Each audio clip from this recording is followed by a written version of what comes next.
All right, good morning. We are at the 31st of July 2024. We are here in the Keto kitchen. We are long-time practitioners of the keto diet. Not a strict keto diet. We just don't eat sugar and highly refined carbohydrates, nor pretty much anything white. We don't think that white things like potatoes are bad for you, but if you have eaten the refined carbohydrates to the extent that you're very overweight, you might have to cut that stuff out too until you get your beast under control. The highly refined carbohydrates are an enemy to your health. They are not natural in nature. The natural diet of the man is meat and a little bit of vegetables, mostly for flavor, like onion. Now I have a 1/2. Hold it right there.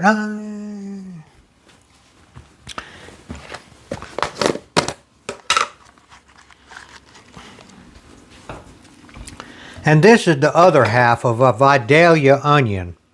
Now I will tell you this about the Vidalia onion. I know a lot about Vidalia onions. My family has been raising Vidalia onions since the 1930s. The original Vidalia onion was a crystal wax Bermuda. You can still buy the seed, but they're hard to come by.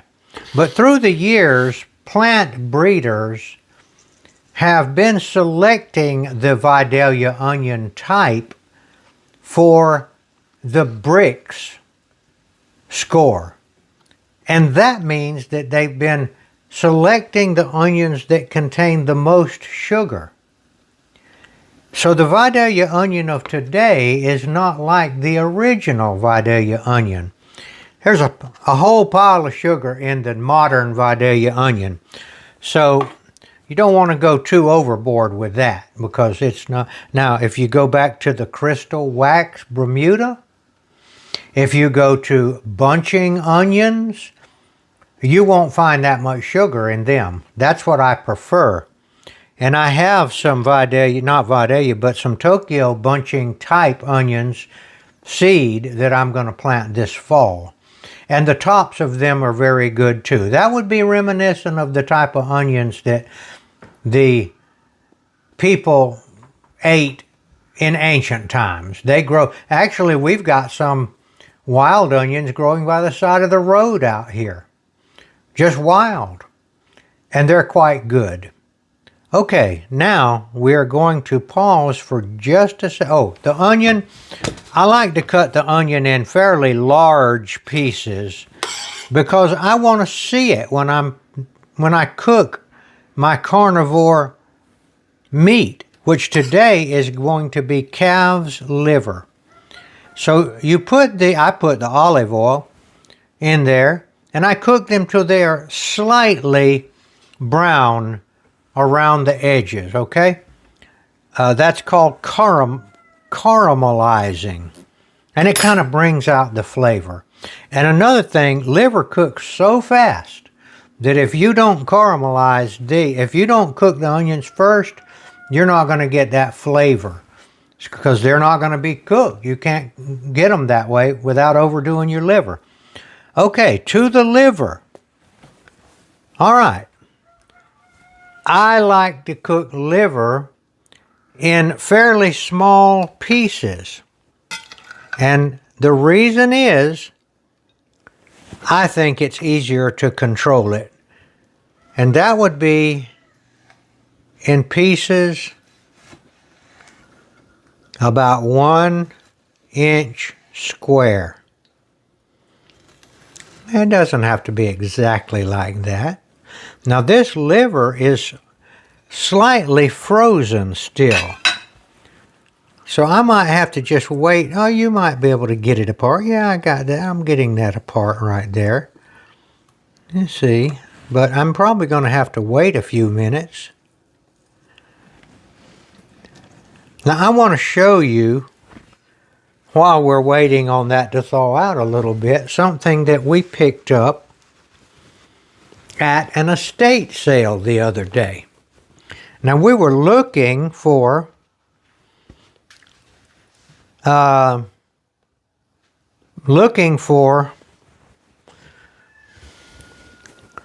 towels that we could use in our kitchen, and we found a box of very nice kitchen towels and all. And this one happened to be in here. Joy to the world, the Lord has come. And it references Luke 2:10 through 12. I thought that was quite a find.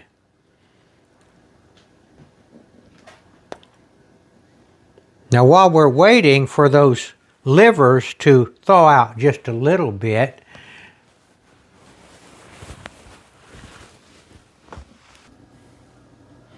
okay, we are back. Now I have the 1/2 Vidalia onion, and I think I mentioned that the Vidalia onions have an unnatural amount of sugar in them. But that's what I have right now. I would prefer an onion that had more onion flavor and less apple flavor. But I don't have that here. Cooking calf's liver. Now I've cut it into pieces that are roughly 1 inch square. I have got the fire now on about halfway, about medium heat. And I am going to push the onions to the outside because they're done, so that the liver can make good contact with this grease, which is olive oil. Liver cooks very fast. You can overcook it in a big hurry. All right, here we go. I'll just spoon it in there. Some of these pieces are a little larger. You can't have everything, you know. Those didn't make it to the 1 inch square size. Spread them out. Now they stick pretty quick if your pan's too hot and you can't move them around. This is calf's liver from Walmart. I use calf's liver and I use regular liver. I guess the calf's liver is a little more tender, a little more, but honestly, I can't tell a great deal of difference. I notice there's not much difference in the price either. Now, why eat liver? Well, I know a lot of people turn their nose up at liver. They weren't brought up on it. But I can tell you it is the most nutrient-dense meat that there is, if you want to call it meat. It's called organ meat. And I can tell you this, that in the primitive hunter tribes, whenever a hunter killed an animal, if he was responsible for killing or trapping an animal, and they divided the meat up, the hunter that killed the animal would get the liver. They prized it as the most sought after of meats. And if you'll check up, you'll find out that this is a very good carnivore type meat. Now, I know a lot of people don't like it. I don't know why. Except they weren't brought up with it. They thought it was bad for some reason. I know Debbie, the camera lady here, standing behind the camera, told me that she didn't like liver. And after I quizzed her a little bit, it turns out that her family or her mother never cooked liver. And of course, she had a bad idea of liver. But I got her to try it one day, and lo and behold, after the initial shock of the different taste, I'm putting salt on here, she likes it now.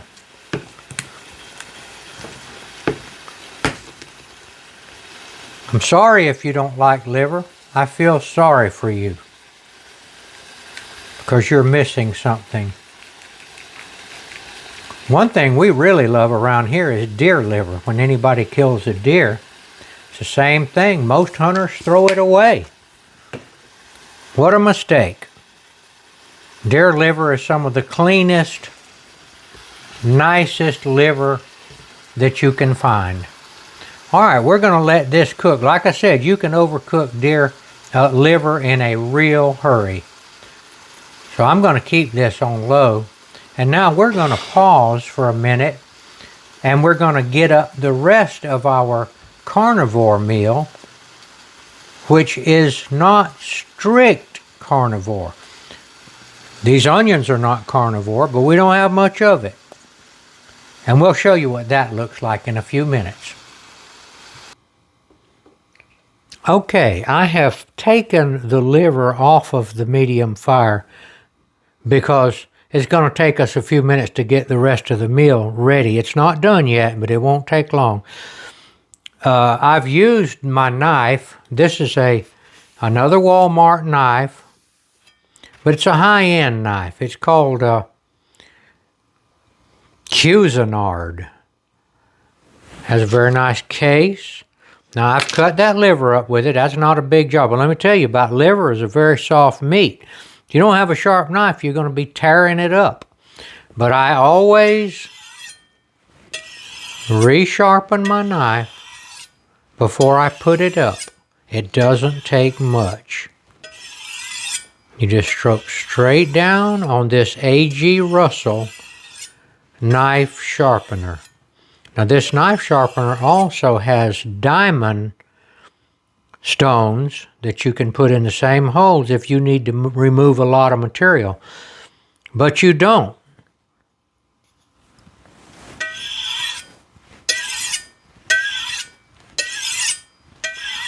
My assumption right now is that this knife is right back where it was, razor sharp. And I will put it back. Very nice little case. And these ceramic stones, and the reason they store them in this walnut case is because these ceramic sticks will break. And the diamond stones, the diamond impregnated ones, will not easily break. So now we've taken care of that. And the next time we pull that knife out, we can be sure that that thing will be ready to cut any kind of meat that we get. So now we are going to pause once again and get out some more stuff here. All right, we have got the liver back on, turned it to medium heat, and in a few minutes we will turn it over and finish cooking it. It's still not completely cooked because I took it off. You can overcook liver real easy. Of course, you can eat it overcooked. I've had it overcooked and I still ate it. Show you the tray, our carnivore tray. Like I said, a purist in carnivore would claim this is not carnivore, but it is mostly. And I don't think it is necessary to be a pure carnivore. When I look back at history, I notice that, and I go by the Bible about everything, I noticed that those people back there did eat a great deal of meat, especially the Israelites. They raised cattle and sheep and goats. But they also raised some vegetables and stuff like that. They raised figs, and they had dates, and they had grape juice and wine. Okay, starting here. Every now and then we'll buy a a pint or a quart or whatever this is of this sauerkraut. There's no carbs in that to amount to anything. We get about a spoonful of that sometimes. Sometimes I don't eat it. This is my go-to sardines. Wild caught, naturally wood smoked, and hand packed. It's in a glass jar. We buy these by the case on the internet. You can find them in the grocery store, but you're never sure if they'll have them. And I'll show you what these guys look like. This jar is almost empty. This again, these are well formed, not mushy sardines, and that's what they look like.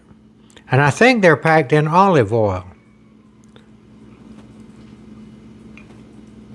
Very good stuff. So I'll eat 6 or 8 of these almost with every meal. It's a nutrient-dense product. It's reasonably priced. This costs about $6 a jar. But you see, a regular jar of sardines, here, I'll tell you in just a minute. Okay, get back to the sardines in just a minute. I have turned these pieces over, and I left this one so you can see. This side is not done. It's still bloody looking.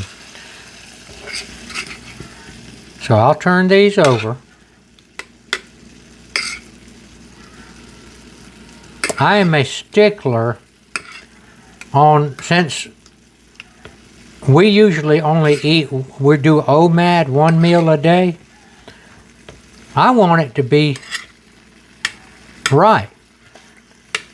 And I like my food to be, if it's a cooked thing, I want it to be, feel like it's fresh and hot.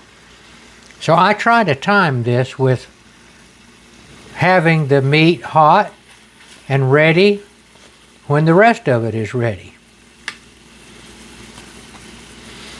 Now I usually, when Debbie's cooking, I usually try to get my sardines first and eat my sardines independently before I eat. Sardines will satiate your appetite. They're that kind of food. And I'm finished with them, and I feel like it helps me not eat so much to go ahead and eat some sardines first, and then the meal, then the meat and the other stuff, especially the meat that's supposed to be hot, is next. Oh, near didn't get turned over. So now we're going to let these cook a little bit here. It's still on medium heat. And probably, and I'm going to show you about the sardines now. Okay, I was trying to tell you why I think these are still a good deal, even though they're about they're about $6. And by the way, they taste better than the commercial. Well, these are commercial. These are the El Cheapo sardines. They are usually, these days, around $1.50 now, if I'm thinking correctly. This is 3.75 ounces. This is 9.52 ounces. These are a little bit more expensive when you figure it out. But these are way better, in my opinion. And a lot of times when you buy these are okay if you can't get anything else. You will get various qualities. Sometimes they'll be firm, look like they were fresh when they canned them, and sometimes they'll be mushy. And they probably got those out of the bilge of the sardine ship. I've eaten plenty of these. I'm not saying don't buy these, but I'm saying if you can afford just a little bit more, this is an excellent sardine. Back to the other part of the meal. I like to have that in case I want it. You know what that is. Those are from our own chickens. This right here, recently we have sworn off seed oils. Seed oils are mayonnaise and salad dressings. They are not really to goodness oil. It is something that is made in some kind of a very complicated chemical process, and we have heard quite a bit that it's not a very healthy food. So I wanted something, you know, on my eggs or whatever. This is olive oil and vinegar with a few seasonings in it. It's a vinaigrette. I did put some mustard in it. That works good too. And I don't even miss the mayonnaise when I put a little bit of this on my boiled egg or my egg salad. And then a little bit of onion and a little bit of dill pickle to make an egg salad if we want that, if the sardines and liver don't fill us up. And then I splurge with a little bit of jalapeno, pickled jalapeno. Very few carbs in there. All right, now we're going back to the liver and we're about to wind this thing down here. Okay, now this is getting a little bit of a brown on the bottom. That's it. That's all we're going to do right here. Okay. You can check to see if it's done right here. Just cut it in half. And this is done. It's gray all the way through. Here's a bigger piece right here that might have been a little slower. And this piece is also cooked all the way through. This is done. All right. Now we're going to dip this into our bowl. I like to cut these things up so that I don't have to cut it up when I'm eating it. I already cut it up, but I didn't get all of them cut. Go ahead and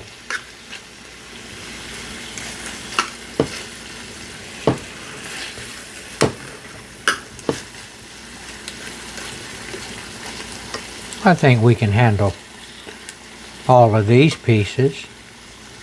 Get them too big, it's hard to get in your mouth and you end up maybe dropping it on your bib. All right, this is our keto meal. Turn the stove off. Get the liver out. And let's remember, I'm almost forgetting what the purpose of my videos is here, is to declare the name of Jesus before men. That piece needs to be cut up a little bit. And to proclaim the good news of the gospel. And that is that Jesus came to earth and sacrificed himself as the perfect Lamb of God to give forgiveness of sin to all of us. And all of us have sinned and come short of the glory of God. And Jesus gives that pardon to anybody that will ask him. Sounds pretty simple, doesn't it? And what it means is that you'll be born again. And that when the time comes for the judgment, your fleshly man, the one that's wanting this liver, is going to be gone by then. There'll be no more. And you will be resurrected as a spirit man. Well, matter of fact, you can be resurrected as a spirit man or born again as a spirit man right this minute. All you have to do is say, Jesus, save me. I'm ready. I yield. I give up trying to do it my way and trying to live forever by exercise, vitamin pills, doctors, sports drinks, CrossFit training, and all of that kind of stuff. I give. Will you save me? And then you will be born again as a new spirit-filled, born-again man. You'll still be attached to your earthly man, your fleshly man. You're still going to have to walk around with that alive. But then your spirit man will begin to control your fleshly man and bring the wild, savage-natured beast under control as your spirit man grows in maturity. All right, this is the carnivore meal that we are fixing to enjoy. I'd like to say the Lord's Prayer with you, and Debbie would join in, and I'd like it if you out there in the hinterland, wherever you may be, will join us in the Lord's Prayer. Our Father, who art in heaven, hallowed be thy name. Thy kingdom come, thy will be done, on earth as it is in heaven. Give us this day our daily bread, and forgive us our trespasses, as we forgive those who trespass against us. Lead us not into temptation, but deliver us from evil. For thine is the kingdom, and the power, and the glory forever. Amen.